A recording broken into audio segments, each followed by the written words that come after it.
Saudari-saudara yang terkasih, hari ini kita mendengarkan firman Tuhan yang mengisahkan tentang Yudas yang mengkhianati Tuhan Yesus.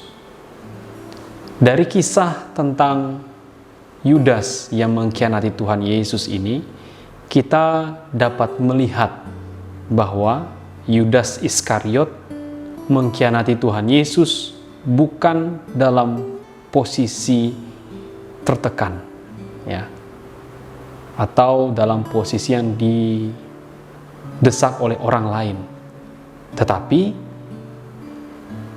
berada dalam posisi yang lepas bebas, yang berasal dari keinginannya sendiri. Dapat kita lihat dari apa yang dikatakannya kepada orang-orang Farisi dan ahli-ahli Taurat. Apa yang hendak kamu berikan kepadaku supaya aku menyerahkan dia kepada kamu? Nah, dari pertanyaannya ini kita dapat melihat bahwa Yudas Iskariot memang dengan sengaja ingin menyerahkan Tuhan Yesus untuk memperoleh keuntungan, untuk memperoleh uang. Nah, saudari-saudara yang terkasih, dari peristiwa ini, terutama dari apa yang bisa kita lihat dari tindakan Yudas Iskariot ini, kita dapat menyadari bahwa manusia pada umumnya mempunyai kecenderungan untuk mengejar dan mencari kenikmatan, mencari kenyamanan, mencari kemapanan. Dan itulah yang ditunjukkan oleh Yudas Iskariot. Karena kecenderungan manusia yang ingin mencari kenyamanan, mencari kenikmatan, akhirnya membuat manusia berusaha untuk menghindari kesulitan, menghindari penderitaan. Nah, saudari-saudara yang terkasih, kecenderungan manusia yang seperti inilah yang ditunjukkan oleh Yudas Iskariot dapat membuat manusia tidak dapat tunduk pada kehendak Allah. Manusia akan lebih tunduk pada pikiran dan kehendaknya sendiri.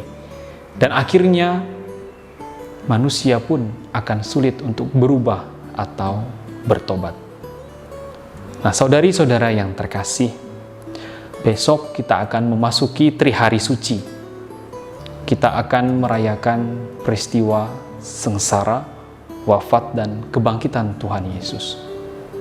Peristiwa yang kita kenangkan ini, peristiwa yang begitu agung ini, kita rayakan supaya kita manusia dapat bertobat, dapat menjadi lebih baik dari waktu ke waktu.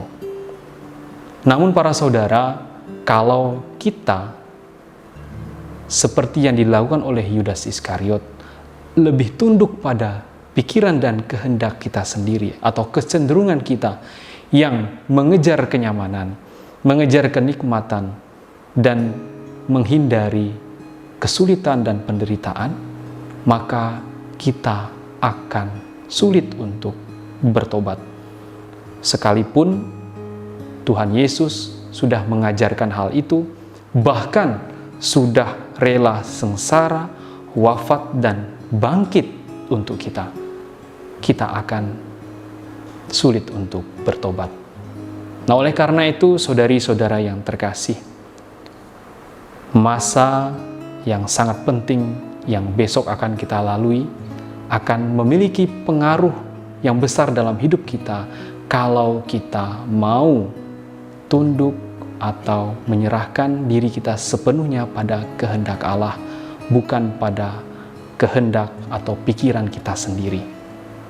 Supaya hari raya Paskah yang nanti akan kita rayakan juga dapat kita rayakan bersama dengan perubahan diri yang sungguh-sungguh secara total kita berikan kepada Allah. Semoga dengan rahmat yang Tuhan berikan kepada kita, kita dimampukan untuk merayakan Trihari Suci dengan sungguh-sungguh menyerahkan diri kita sepenuhnya pada kehendak Allah. Tuhan memberkati.